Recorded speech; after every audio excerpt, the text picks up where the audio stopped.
कोणत्या 5 गोष्टी घडल्या नसत्या तर उपमुख्यमंत्री अजित पवार यांचे प्राण वाचवू शकले असते? या विमान अपघाताबद्दल विमान वाहतूक तज्ज्ञांचे काय मत आहे आणि अपघाताची कोणती संभाव्य कारणे असू शकतात ते आपण या बारामती परिसरात झालेल्या भीषण विमान अपघात राज्याचे उपमुख्यमंत्री अजित पवार यांचे निधन झाले आहे. उपमुख्यमंत्री अजित पवार ज्या विमानातून बारामतीकडे प्रवास करत होते त्या विमानाचा नोंदणी क्रमांक VTSSK असा होता. हे विमान सध्या FSR ॲव्हिएशन या कंपनीकडून ऑपरेट करण्यात येत होते. अपघातग्रस्त विमान हे लार्जेस्ट 45XR मॉडेलचे होते. या विमान अपघातानंतर सर्वांच्या मनात एकच प्रश्न निर्माण झाला आहे, नेमकी चूक कुठे झाली?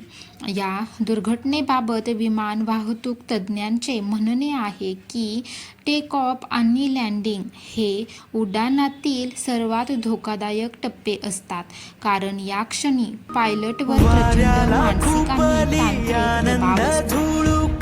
वाऱ्याचा वेग, रनवेची स्थिती, विमानाचा वेग, उंची आणि नियंत्रण यामध्ये क्षणोक्षणी बदल होत असतात. अशा परिस्थितीत अगदी लहानशी चूक मोठ्या अपघाताची कारणे ठरू शकते. तर कदाचित अजित पवार यांचा जीव वाचला असता. खराब हवामान, पावसाळी वातावरण, धुके आणि जोरदार वारे लँडिंग दरम्यान मोठ्या अडचणी निर्माण करतात.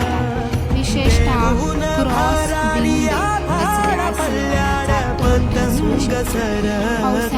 पावसामुळे रनवे घसरडा होतो, त्यामुळे ब्रेक लागण्यासाठी लागणारे अंतर वाढते. जर हवामान अचानक बिघडले आणि अशा परिस्थितीत विमान जबरदस्तीने उतरवण्याचा प्रयत्न करण्यात आला असेल तर अपघाताचा धोका अनेक पटीने वाढतो. रनवे व्हिजिबिलिटी, लँडिंगच्या वेळी पायलटचा रचनेवरील लाईट्स आणि मार्किंग स्पष्ट दिसणे अत्यंत आवश्यक असते. जर धोके असेल, पावसामुळे काचेवर पाणी साचले असेल किंवा विमानावरील प्रकाश व्यवस्थितपणे बिघडला झाला असेल तर पायलटचे योग्य अलाइनमेंट बिघडू शकते. यामुळे विमान रचनेवरून घसरू शकते आणि त्यातून अपघात होण्याची शक्यता निर्माण होते. सामान्य लँडिंगमध्ये विमान हळूहळू जमिनीवर उतरते, मात्र जर विमानाचा वेग जास्त असेल, उतरण्याचा कोन चुकीचा असेल किंवा पायलटने फ्लेअर उशिरा केला असेल तर विमान जोरात जमिनीवर आपटते. यामुळे लँडिंग गिअर तुटू शकतो किंवा विमान उड्या मारू शकते. अशा परिस्थितीत विमान वाहतूक तज्ज्ञांचे मते, ॲव्हिएशनमध्ये एक महत्त्वाचा नियम आहे, if in don't go around. म्हणजेच जर लँडिंगबाबत किंचितही शंका वाटत असेल तर विमान पुन्हा वर नेऊन दुसऱ्यांदा लँडिंगचा प्रयत्न करावा. मात्र योग्य वेळी हा निर्णय न घेतल्यास अपघाताची शक्यता वाढते. तांत्रिक बिघाड, लँडिंगच्या वेळी विमानातील अनेक यंत्रणा एकाच वेळी कार्यरत असतात.